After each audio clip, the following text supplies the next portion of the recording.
Maybe you've heard of Peter Drucker by now.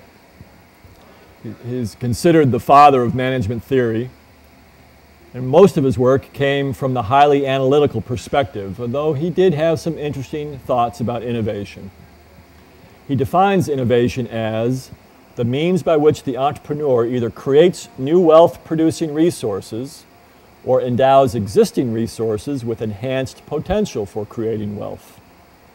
Now, he was quite interested in how large corporations innovate, and he advised large corporations to look for innovation in two places. The first place to look, says Drucker, is in the unexpected occurrence. Drucker understood from his work with large corporations that most businesses' inclination was to dismiss the outcome that they weren't expecting. They dismissed it as something that was wrong, something that they wanted to disregard, that they often even resented that outcome that they weren't expecting. For instance, the inventor of Novocaine, the first non-addictive narcotic, he created the product for major surgical procedures like amputations.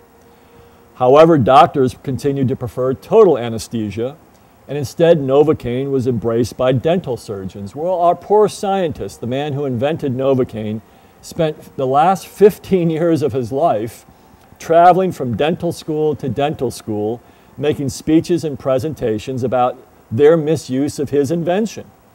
He tried to convince dental students to not embrace Novocaine because he was insistent that its proper application was in the general medical fields for surgeries.